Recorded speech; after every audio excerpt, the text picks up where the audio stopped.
Hi, this is Gavin Haverstick with Haverstick Designs, and this is The Sound Project.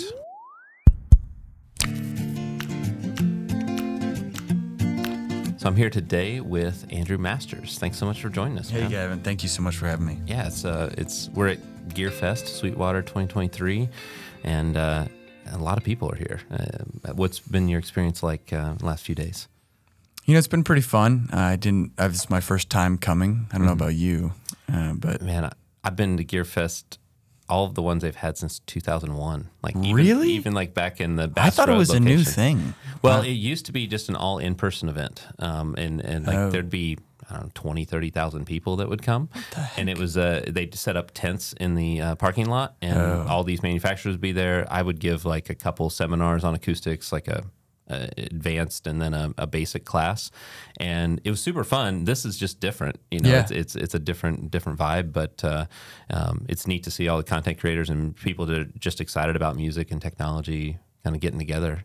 So did you know a lot of the people that are here already, or? I knew some people. Obviously, there's like other content creators that I watch and I love their stuff, so it's really fun to just kind of get together with them and hang out and talk, you know, a lot of times stuff that has nothing to do with YouTube, or we'll talk cameras, or we'll talk, you know, business, life, other stuff. So that's a cool aspect of it. But yeah, like the whole getting together with the vendors and stuff, I think for me not coming and not really knowing a ton of what to expect, or, you know, it's kind of a learning experience, but it's nice to, you know, meet some of the people behind the brands that I know, and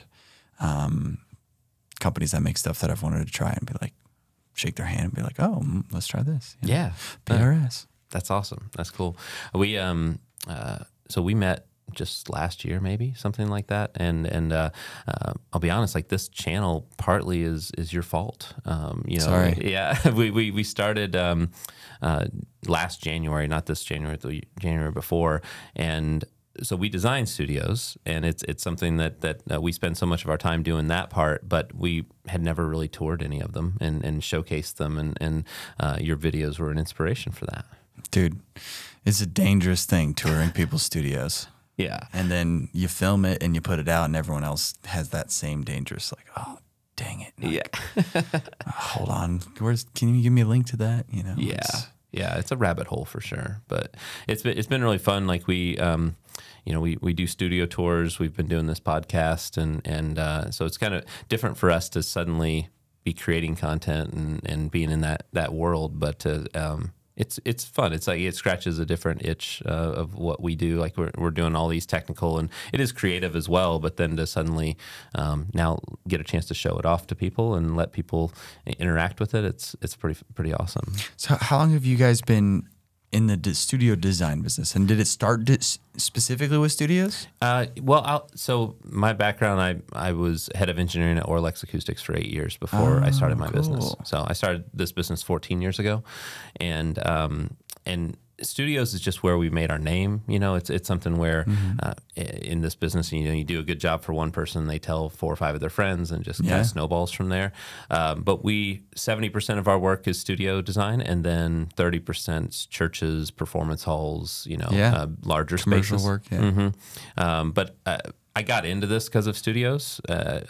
My degree is actually mechanical engineering with a robotics focus, but I've been a musician my whole life, so I wanted on. Yeah, I wanted to kind of figure out a way to do both. And that's great. I went to school for makeup, so. Did you? No, man. Sorry. See, man, I was hoping that we were getting some juicy backstory on Andrew Masters. I probably couldn't handle that. Yeah. But yeah, I just wanted to, I didn't figure out that you could actually go to school for acoustical engineering until my senior year of college. And after you go 3 years of mechanical engineering school, you're finishing it. Like I was determined. So luckily the math and physics translates, and I get to play around in both. But so tell me a little bit about like how do you get to do where you're at right now? Like what's that process been like?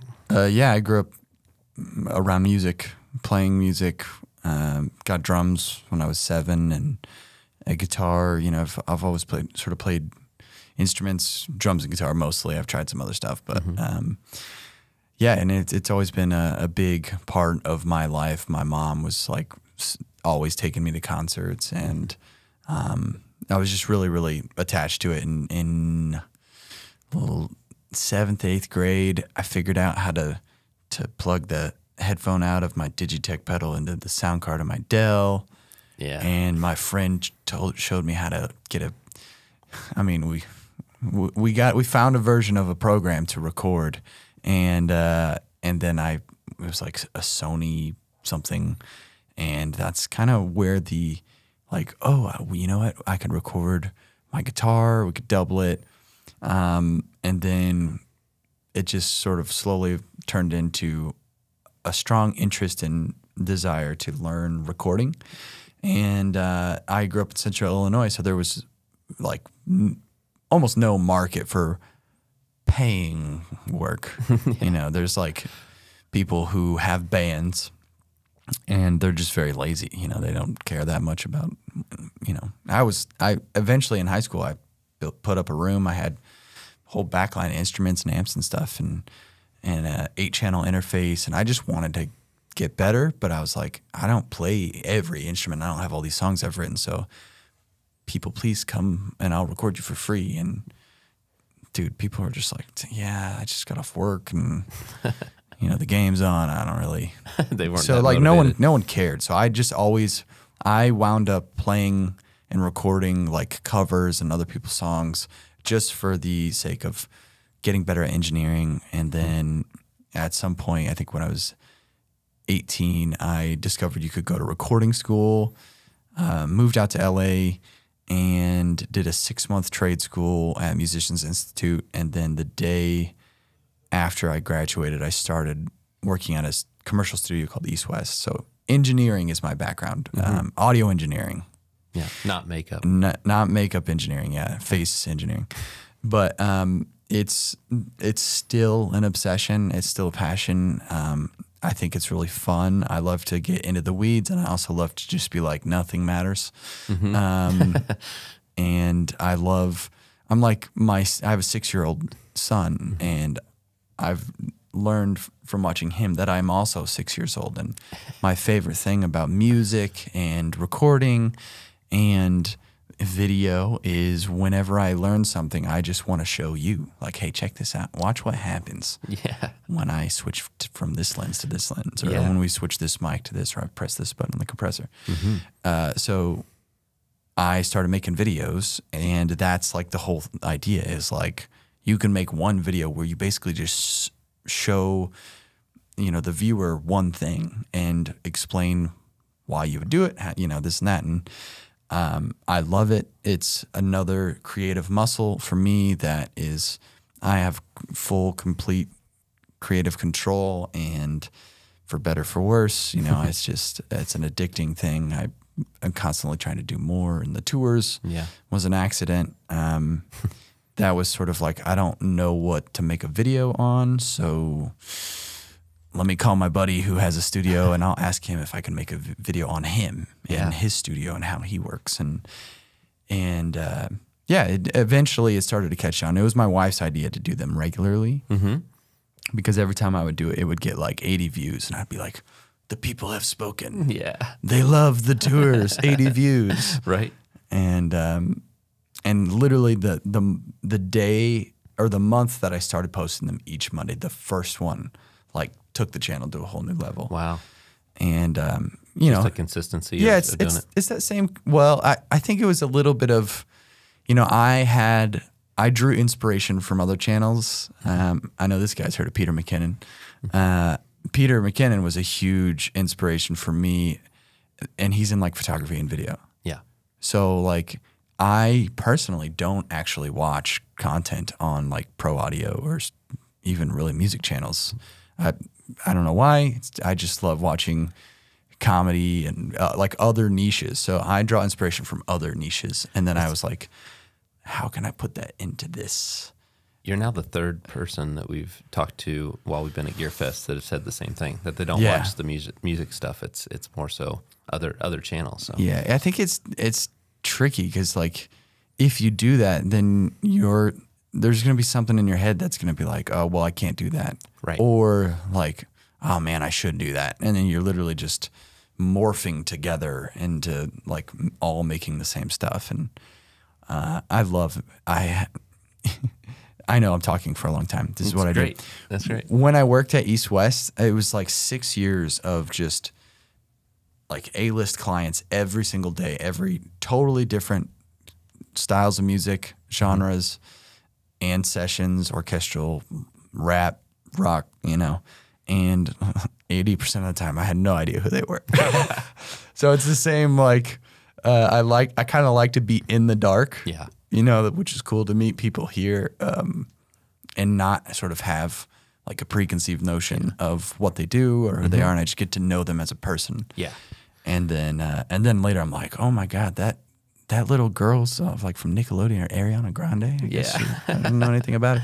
I got a call one time from Electric Feel Management, and they told me like, hey, we're doing the studio for Louis Bell, and we'd like you to do this. And I know the artists really well. I don't know the producers as well, but of course I'm like, yeah, Google search Louis Bell, and he's got 147 platinum records, does all Post Malone's music, and does. I feel like a complete idiot, but that's literally me right now. I'm like, yeah, you're Google searching on the side, but it's really. I do look at other acoustical consultants, designers, and their studios and things like that, but I don't go overboard with that, because I think part of that it skews a little bit of your creativity of what, like you said, you don't want to be doing the same thing everybody's doing, and because one thing we pride ourselves on is just like every room that we do is just different. It's looks different, feels different, because we're designing for a client, not for ourselves. And so it's nice to just kind of keep that always in mind that it's not for me, it's for somebody else. Well, I watched your Josh Dunn video, which good job, fantastic video. Giant fan of those guys, and you talked about sort of the planning side and asking them like, what's the vision, what are things that are inspiring and stuff like that. And I think that's probably the most important thing, because when I move all the time. We're crazy people.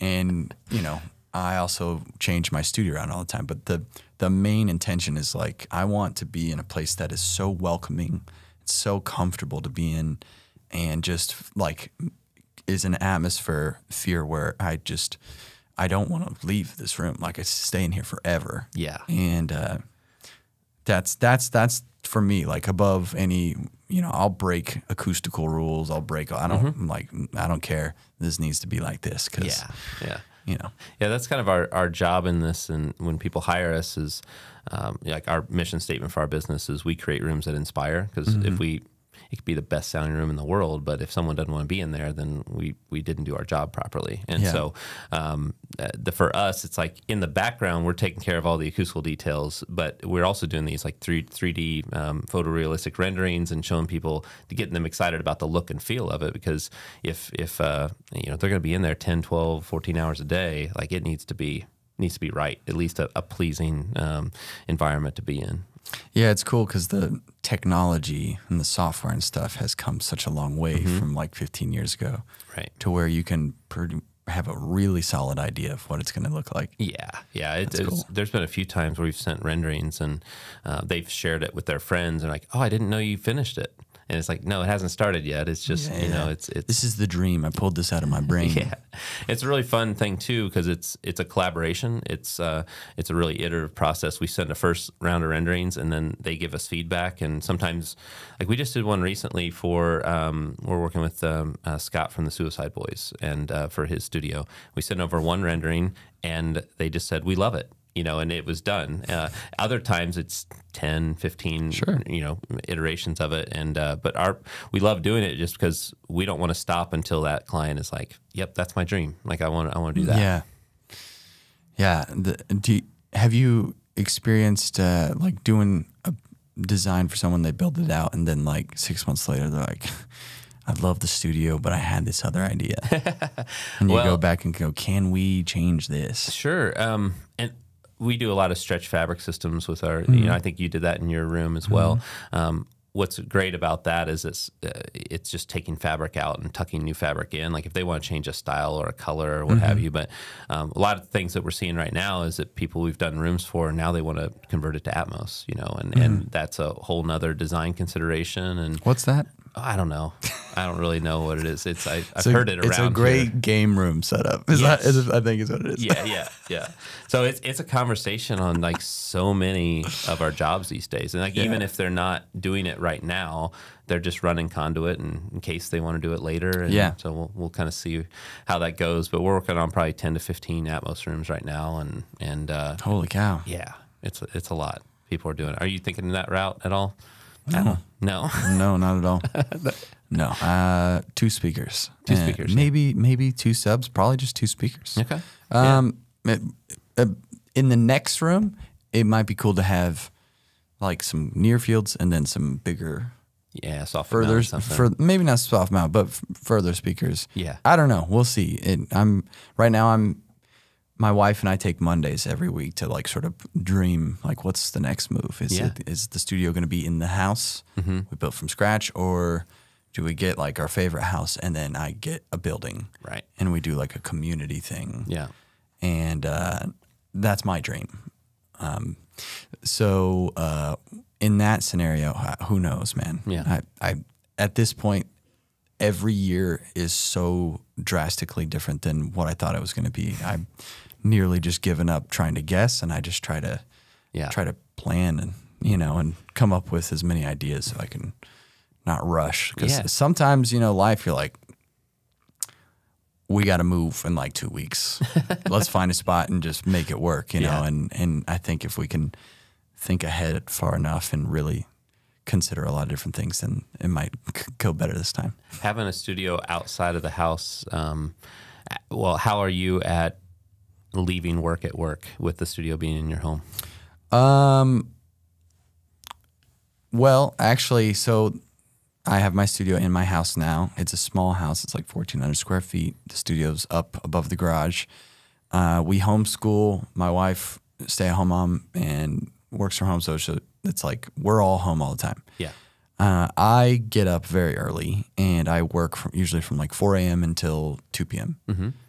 Sometimes I'll stop early and I'll make lunch, and either way, we do like family meals, game time, and then I do like a solid 5 hours with my son and my wife each day, and I don't work during that time. Yeah, it's like I get in trouble, where you're not working. But my kid is very obsessed with music right now, so sometimes we'll wind up back in the studio. But that's fun time. Yeah, we're jamming. I might sneak an email or two if I can, but yeah, it's really nice. And if I did have a studio outside of the house, there would still be a studio at home. It just wouldn't have a console and like all this crazy stuff. Right. It would be a little more writing, production, fun. There would be some lights and stuff to be able to do content, but I really want to build like a place in Nashville where I have like a composer in one room, producer in another room, like people who do just slightly different things, who have their own businesses, who just want a professional place to go to work. I want like a community where, we can all hang in the lobby and lounge together. There's like kitchen. Yeah. And then I want to have, a big tracking room and a nice spacious control room to do podcasts, but also to not have my drums in it and, be a little more future proof, but so I can leave town and like not worry, because everyone else still has to come to work and do their stuff. Yeah. That's I think my big dream, and I'm going to figure out how to make it happen. That's awesome. I would love to be a part of that. Yeah. I need some help because, I found one building right now that I'm in love with. Okay. I don't know. I don't think I'll be able to get it in time because it's been on the market for like 2 months, but it's like a commercial building. It's perfect location, perfect. It's the building was built in like 2013. Okay. So it's new. It's really nice. Whoever's been in there was like a turnkey developer or something. So the only thing in the building are like standing desks with laptops. Wow. So it's in perfect condition. Tall ceilings? Tall ceilings. There's like 15 offices around. And then the center area is like has like, you know, I could see the bean bags and the I don't play games, but it would be so fun. Yeah. You know, and I also, since I make YouTube videos with pro audio stuff, I want to be able to, you know, if I ask somebody for a synth because I'm like the idea of this synth, but I don't know anything about synths, I can, you know, knock on the door and be like, Matt, please come in here, just check out this synth, and like collaborate by just, you know, knocking on the door. Yeah. Instead of having to call and coordinate and schedule and all this stuff, and have a little more of a community even on the channel where you see familiar faces and stuff like that. And that'd be so cool. And you're in Nashville, so there's, I mean, I think you could host events there. If companies come out with new products, we could do product launches, listening parties, stuff like that. That's quite. So if you're listening and you're an investor, hit me up. Man, that's cool. And what do you think timeline on that is? We're doing the house next spring. Okay. And it's likely going to be a new build. Yeah. So whatever the 10, 11 months, you know, what's really great is the cost of all the supplies are going to come down, and they're going to just, interest rates are going to be like 2%. It's going to be great. Yeah. Nice. We'll make it happen. Yeah. That's cool. Mark my words. You heard it today at GearFest 2023. This is going to turn into a financial podcast. I know. You know, 2% interest rates. This is what my brain, you know, I live in this space. That's all good. You said that these studio tours kind of were just like, you were just looking for content and you just call a buddy up. Like it's evolved obviously a lot since then. Yeah. It's very much like something that is fun to do. You know, it's a great trick to growing your network and meeting new people. Most people who work in their own studios just show up, they have stuff to do, and then the day's over, and then that's it. And very few people who work professionally in it are thinking like, oh, you know what, I should make a video and tell people what I'm doing. And a lot of people think I don't want to do that. Right. But if I come in and I go, hey, I'll do it, you know, and I'll do a good job, and it'll be fun, and it'll be brief. You know, I think that's been really cool for, you know, the people who've done it. You know, it's like, oh, great, yeah, you know, I've just moved here. I don't know that many people. It's a good way to get my name out there and what I'm doing, and I've even had like this kid who just moved here from New York, keyboard player, session kid. He's been working as an assistant in studios in New York. He's like, I want to move to Nashville, but I don't know anyone. He reached out to me and he was like, dude, I just went through all your studio tours and I just reached out to all the people that I thought were cool from your videos and set up all these lunches and coffees, and he got a job with one of them. And, wow, that's cool. And now he's there, and it's like, man, that's so cool that, you know, me just wanting to go in and see what you got, you know, see what are you using, how'd you get that, what do these sound like, you know?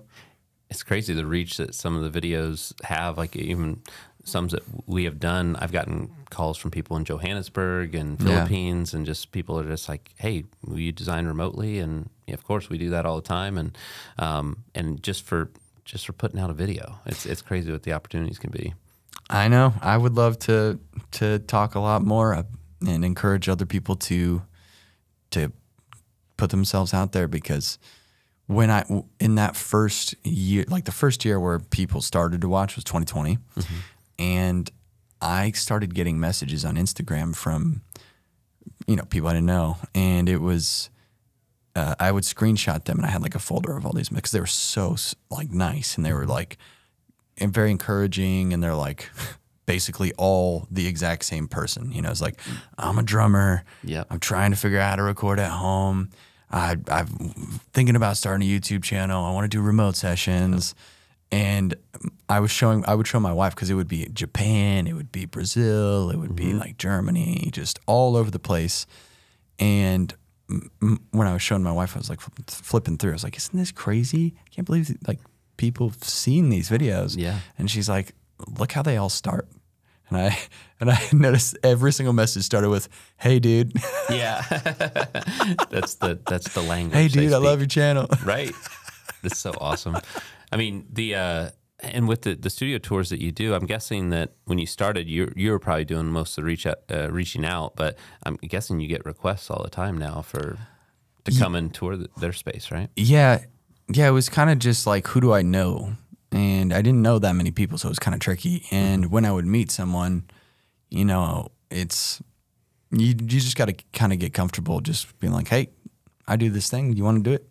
And then eventually I started to get into like opportunities present themselves, which is something I didn't see. I didn't foresee.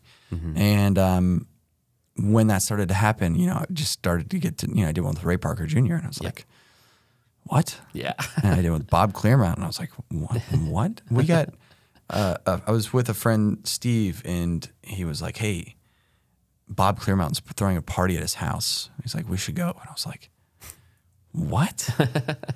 What world am I living in? Yeah. And, you know, he was such a sweet guy. And we were down in his base. He's playing us Atmos mixes of like Bob Marley and Rolling Stones and stuff.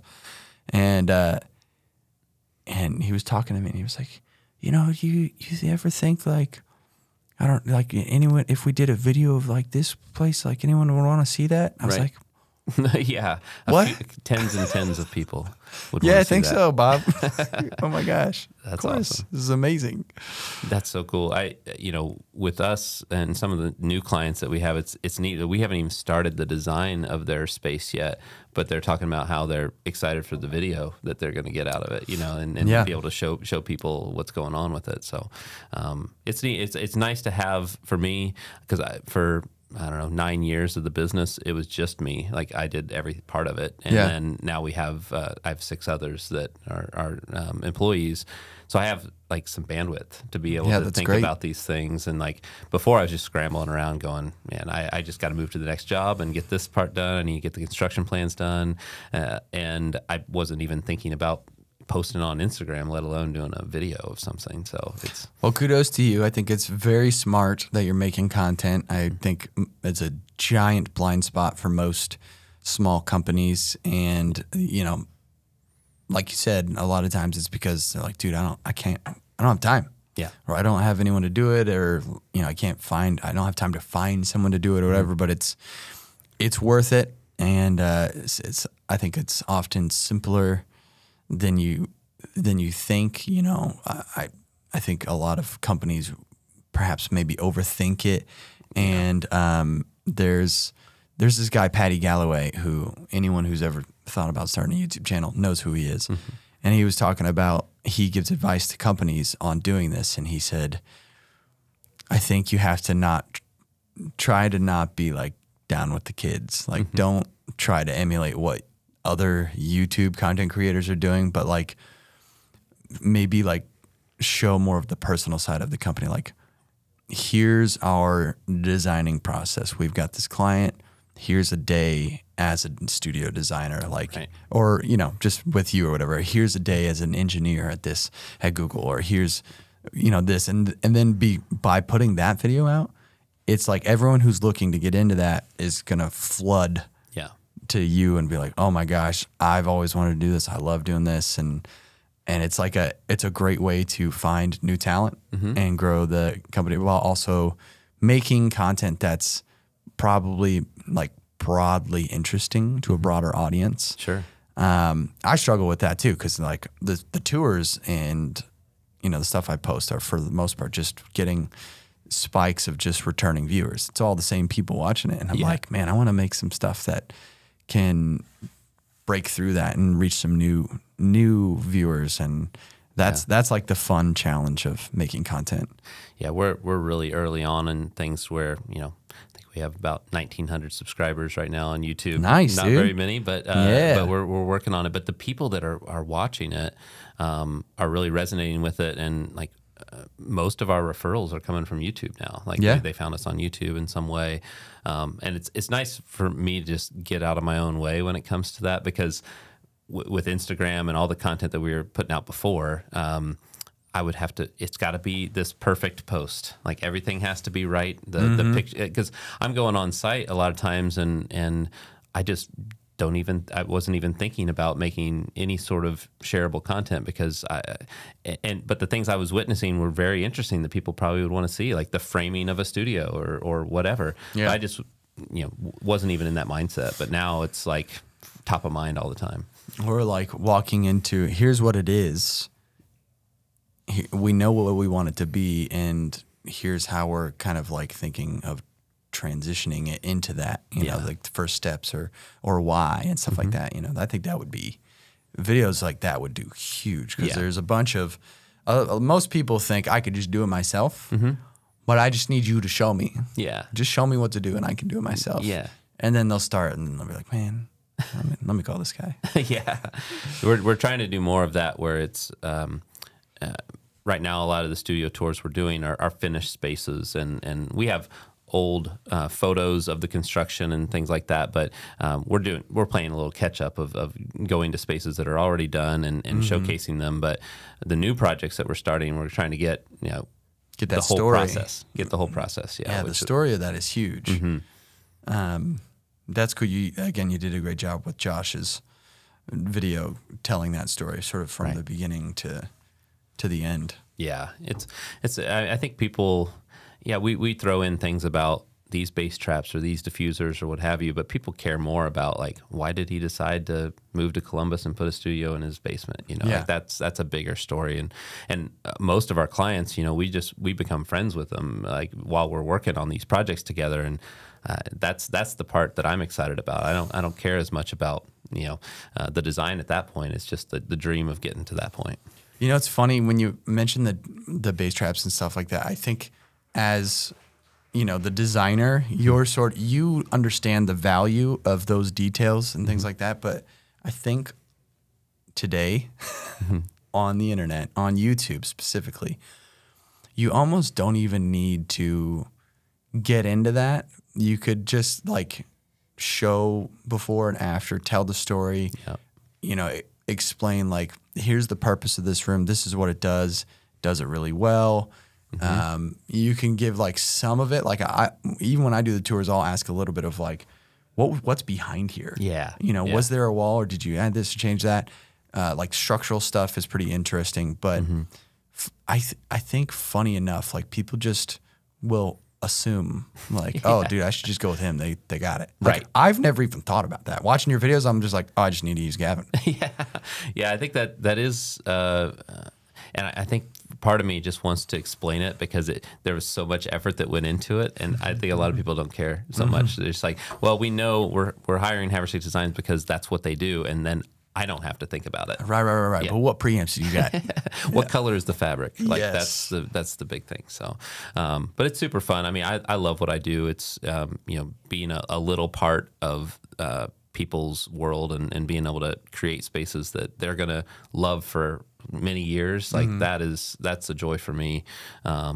With the studio tours that you go through, how often are they like really like thought out design spaces versus ones that are kind of cobbled together? Like what's I would say very rarely is it like super well thought out and designed from the beginning. Just because I've done so many, and I'll just a lot of times it's like there's really successful producers or musicians or whatever, and they really don't care that much about it. They're just like, I have like 4 sessions I have to do, just like plug the interface in, whatever. I was showing Ryan, my buddy Sam Hunter, unbelievable songwriter, but his main gig is like session guitar work and sometimes session bass work. And his record sounds so good. He never promotes himself as an artist. His name's Sam Hunter. So go listen to Sam Hunter's records. Are so good. And the record sound, the first time I listened to it was the night after I did his studio tour. And I was stunned by his studio because it's like an old 50s ranch in East Nashville.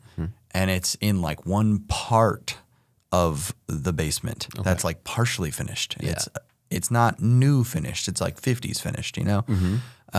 And he just had like, everything was real haggled together. He had obviously great guitars, really nice instruments and like pedals and stuff, but the studio side was like big 8-inch Mackeys, like right off the wall, way too close together, like no cloud, nothing. Yeah. It was just, didn't follow any of the rules. And when I got back home that night, I listened to the album and I like stopped on like song 2. It's like, I brought my wife in. It's like, sit down. We're going to just listen to this top down because this is crazy. And it was so unbelievably well produced and recorded and mixed. We were talking, I'm like, what, how did he, because she saw the video.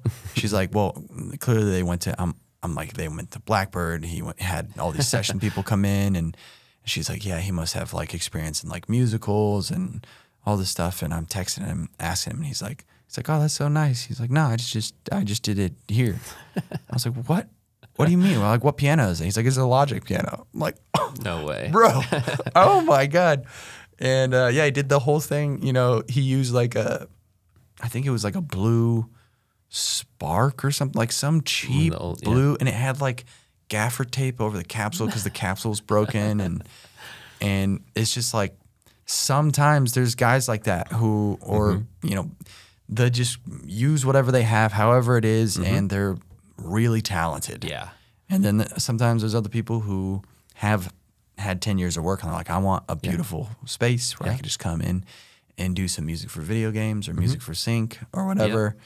And I'm not spending all my time in here, but yeah, I think it's amazing. Just, I mean, there's some people that are just so talented that they can learn the room pretty quickly, and it's like not have to worry about some of the acoustical issues. The thing is that not everybody's like that, you know. And dude, you definitely want to. So rare. Yeah, but you know, those people, like you look at Phineas and Billie Eilish, like just doing those records in a bedroom, you know, with like not a whole lot of acoustical treatment. And it's like, it can get done. And I'm not a purist in the sense like everybody has to do everything by the books perfectly. Yeah. It's for me, it's all about the end result. Like if you're coming to me and you say like, man, I think I have a lot of these acoustical issues, but I need your help. And then we talk and we realize that your mixes are translating really well and you don't get any complaints from your clients, and there's no point, you know. Like you could maybe make some incremental improvements, and that's always good to strive to be better, but at the same time it's like proof's in the pudding. Like if it is a good mix, it doesn't really matter what that frequency response graph looks like. Well, you know, now we live in a world, mostly because of 2020, where, and I think this was happening before, but where more and more people are discovering, you know, I could probably do most of this myself. Yeah. And with that attitude, you know, comes a learning, like, oh, you know, I need to learn a little bit more about mixing. Oh, I need to learn a little bit more about treatment. I need to learn a little bit more about, you know, performance, production, stuff like that. But I think a lot of people as individuals are, and because of that, we're seeing a lot of growth in like, you know what, maybe I should invest to have my own room in my house, even if it's like a room like this, treated much better, because if I invest in this, that's one, you know, quarter of the cost of doing a proper record. Yeah. And then I could do this every day in here. And I see that all the time. In Nashville, it's nuts. Yeah. It's I mean, I haven't even scratched the surface, and I've done 100 some tours in there already. I mean, you have like, it's just a playground. There's so many people that even in houses you wouldn't expect there'd be studios in there. It's just like you walk around Nashville and you're just like, I bet there's a studio in like 25-30% of the houses that are around there. It's everywhere. Well, then people do it, and then I do a tour, and then a month later they're like, yeah, we just moved. And we're building another one. Yeah. And I'm like, oh my God. Yeah. That's always a bummer when we do studios for people and then they move. Yeah. I'm just like, man, we just did that whole thing. Like we did a studio for Paul George, the NBA player, and he got traded a year and a half later. And I was like, oh man, we had to pack up all of his stuff. He had a SSL console, ATC 110s, put it all on a pallet, ship it to LA, and that was it. And I mean, there's probably 6 or 7 studios we've done that just we spent so much time on it, and then they just don't even exist anymore because they've moved to something else. Wow. But they served the purpose while they were there. You know? Yeah. So that's going to be great to move into a house like that and be like, look at this. Yeah. I'm always curious at who he sold his house to. Yeah. Because hopefully they were a musician, or maybe they turned that room into a home theater or something. I mean, you would think that either the person who's selling it would call some producer friends or something, or even the real estate agent would be like, hey, I know a bunch of producers or music people who are looking for this, and that helps the resale a lot. It's a little harder in Indianapolis than it would be in Nashville, you know, to find that perfect buyer. Yeah. But he had been traded actually for Victor Oladipo, who is a singer, and he does music as well. And I was kind of trying to connect the dots. So, yeah. But didn't work out. Yeah, that's interesting. So what kind of, I know that you talked about wanting to kind of break through and doing something else that maybe brings in a different audience. Like, do you have any ideas on that front? I'm experimenting a little bit. I've been watching a lot of different YouTube channels. I've been watching YouTube since 2005, 2006. And I've had sort of different channels, not with the intent of like making YouTube videos. I've just put videos on YouTube to like send them to somebody or whatever. And so I've been a consumer of this stuff for a long time, 15 whatever years. And so, you know, I try to like keep the evolution going. Anytime it's been 6-8 months and I've just been doing the same thing, I'm like, let's see if we can add something into it. Like I started the podcast. We started a clips channel, which is great idea, by the way. Really? When you do a 30-40 minute tour, Yeah. you know, you put a title on that, YouTube only recommends that based off that title. Yeah. So if somebody, maybe a bunch of people would love to see 5 minutes of it from the middle of it, but because of how it's titled, they never got recommended it. Right. But if you clip it up into 4 or 5 clips that just focus on one part of that story, then now you have a video you shot that gets recommended 7 different ways. Right. To 7 different types of audiences, and then also the clips. This is inside baseball. You watch a clip; it's 5 minutes long, and you're like, "Oh, I want to see the next part." They clearly stop, and then they click through. It's like a snooze button. They're choosing, like, "Give me more." Yeah, yeah. And then when that happens, that's a big giant signal to YouTube to recommend. Oh, this person loves this stuff, so they start showing it to way more. That's true. So yeah, I'm trying to find new ways to sort of grow my business behind the scenes, but also make more interesting content to a broader audience while still maintaining, you know, like the tours.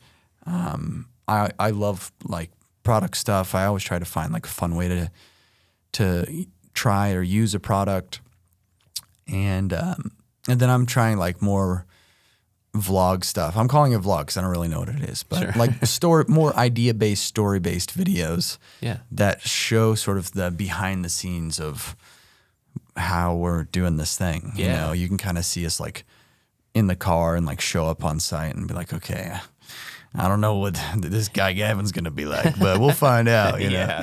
Nice.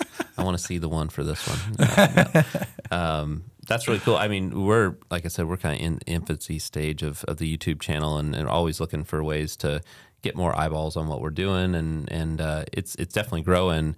But it's inspiring to see like the success you've had with your channel, and you know, you're doing these studio tours, which is similar to what we're doing as well. And so we need to do something together, though. Like we need to. Hey, man, if you ever, you know, you build some studios, you do your tour, and you're like, hey, Andrew, get in there, do another one. Yeah. I don't care. I did one on Vance Powell, right? And before I went to do it, I was like, let me just see on YouTube what's up here. It's Vance Powell's studio. There was like 6 Vance Powell studio tours already up there. I was like, that's fine. I don't care. Yeah. He's still got like 350,000 views. You know? Yeah, I mean, it's something where I think that it's just there's such a hunger for that type of content from musicians all around the world that it's like everyone's going to have their own audience. Well, also there's the whole thing of like maybe a tour that was done was like right when it was fresh. And it's like, maybe it's been 2 years or a year or whatever. It's like, let's check in and see how things have changed or how things evolved. What have you learned? Yeah. You know, how you like it and what are you working on now? Yeah.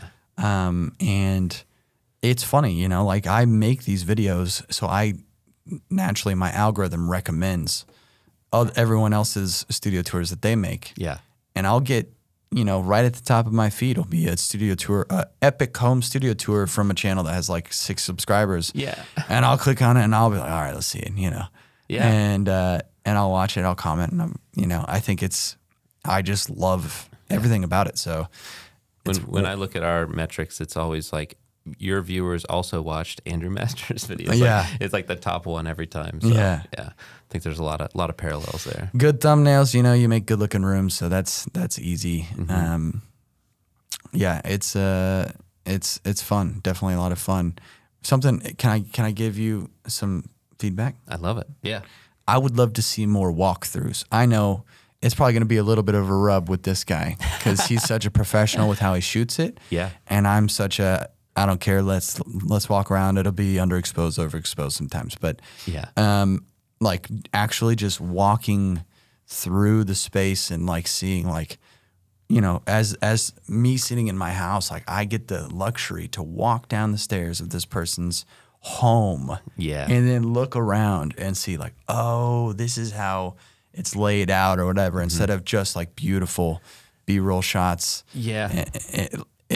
I like that's one of the most exciting parts for me as a viewer is to be able to like go through someone's house and see. And I need to break out of that because like both Luke from More Than Media and myself, we are engineers by degree, like mechanical engineering, acoustical engineering, and we like format and structure. And I need to break out of that. Me too. I need to break out of it. Listen, my format is 3 parts. All my editors know this. There's what I call the hype intro, you know, which is just the fun B-roll music, grab your attention right at the beginning. Yep. Then there's like a talking intro, and I'm kind of mixing that up now. I'm trying to make it more brief and just get right into the weeds of it. And then there's the walkthrough.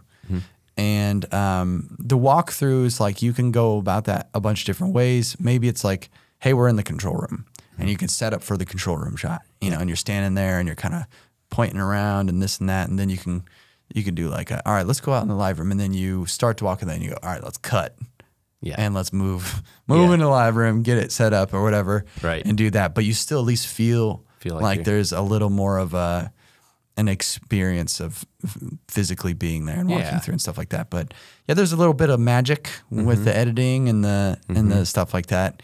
You know, sometimes I show up at people's houses and they'll text me like 5 minutes before they get there. They're like, so are you going to have the camera on like right when you knock on the door? I'm like, nah. No, dude, I got to see your lights. Yes. Yeah, right. Exactly. You told me you had a lot of lights in here. I'm like, dude, it's so dark. That's always the challenge. You never know what you're walking into. The fact that we designed the spaces, sometimes we do, but if you haven't been there in person, then it can be a bit of a challenge. But man, it's been awesome to sit down with you on this. Thank you for taking the time to be a part of the podcast. And, of course. Always admire what you do, man. It's thank really you for great. going long. Yeah, this is one of the longer ones. Heck yeah. Yeah, so thanks so much. Appreciate it, man. Appreciate it. Yeah. So that's been another episode of The Sound Project. Thanks for being a part of it. And if you have any ideas for other podcast topics, feel free to email us at info@haverstickdesigns.com, and we'll see you next week. And smash the like button.